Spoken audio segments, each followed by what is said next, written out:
Well, if your job is in graphics and video, you probably use one of the Adobe products.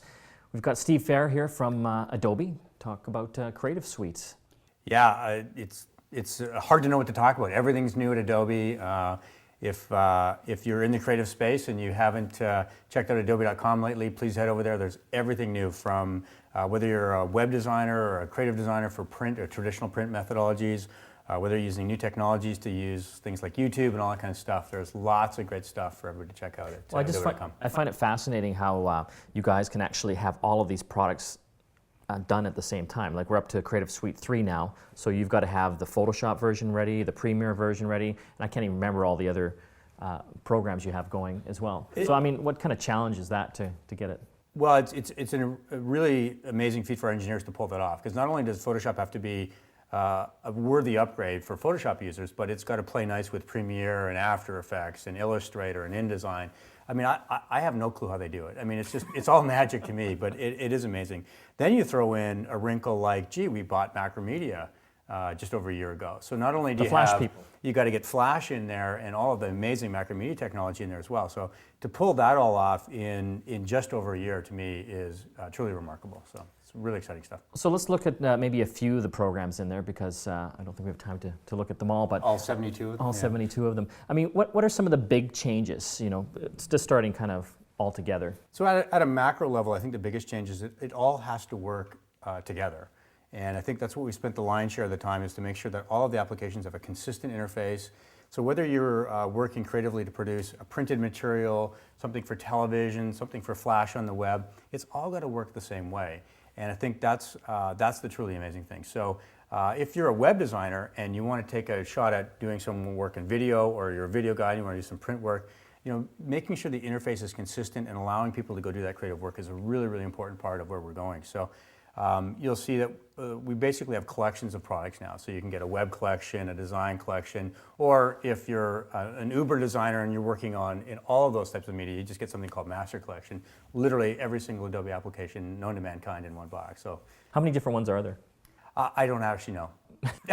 There's so many, Mike. There's I think the biggest buckets are there's video professionals, web professionals, design professionals, and then there's Master Collection, which sort of puts it all together. So there's many different versions of the web collection, many different versions of design, and many different versions of the video collection. So there's just too many to think about. So I think one of the challenges that our customers are talking to us about is they know they want to get the upgrade, the new version of CS3, but they're not necessarily sure which one to get. And I think that's a challenge that having such a complex suite and such an amazing suite is making our customers have to make some of those tough choices about which one they want to get. So I personally like the Master Collection. Just get everything all in one box. Of course you do.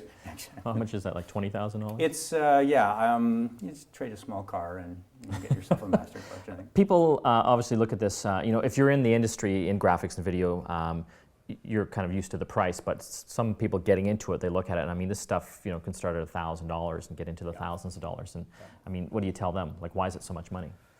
Yeah, I mean, the products are really aimed at professionals, and you know, I think if you look at it from the perspective of this is what you do for a living, that investment doesn't seem all that great. We do have a lot of hobbyists or prosumers, people that shoot a lot of video for weddings or for friends, or maybe they do it to make a bit of money on the side, or if it's something that they do it as a hobby. And again, for those folks, it also makes sense. If you're a home user, maybe relatively new to working with photos and graphics and stuff like that, you probably want to look at some of the Elements products, which are, you know, they have the $69 price tag or $99 price tag, and that would be a way to sort of whet your appetite for what you want to do, and then you can evolve to the full version of Photoshop or the suites down the road. So you talked about those lower end versions. I mean, how much of the stuff that you learn there can translate into the other products? Is it a whole new interface and learning curve when you move up to the full version of Photoshop or Premiere? Yeah, it's definitely relevant, and when you start in something like Photoshop Elements, there's an interface there that's going to guide you through everything, and as you get better at it, you basically let the interface sort of disappear and you're working more with the actual pixels in the photograph. So the transition from something like Photoshop Elements to a Photoshop is, I think, is fairly straightforward, but you know, I must admit, for me, I'm a family guy. I take a lot of family pictures, so that's all I'm ever going to do with photographs. I'm not going to become a hobbyist or professional photographer. It's just not you know, I just don't have the time for it. It's just not my thing.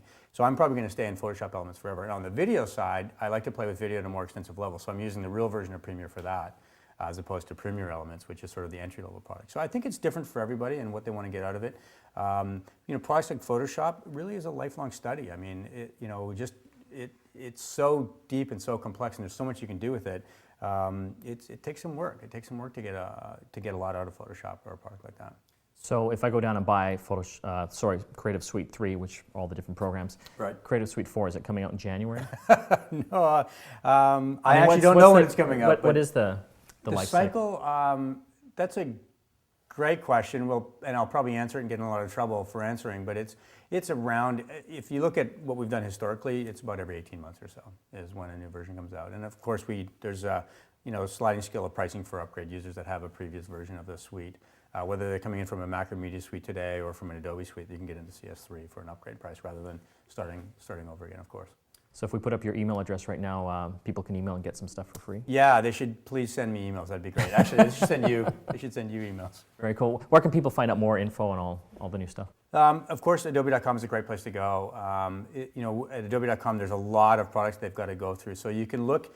When you go to Adobe.com, you can go in as a product. You can go and say, well, I want to look at Photoshop or I want to look at Premiere and Design. But you can also go and say, this is what I do for a living. And you can go in through a channel that's basically going to be relevant to what you do for your day-to-day job. So whether you're a videographer or whether you're a designer or you're designing set graphics and things of that nature, you can really find who you are on the website. And I think that's probably the coolest place to go in. And there's places for hobbyists and people that are just starting out with looking at doing some more graphically or more creatively oriented work. I think we use CorelDRAW too. If you're using CorelDRAW, I don't think so. These graphics look pretty hot. So probably some Adobe technology involved in those graphics. I think so. Thanks for joining us, Steve. Thanks very much. Steve Fehr from Adobe. Check out some of the new stuff for Creative Suite 3 at adobe.com.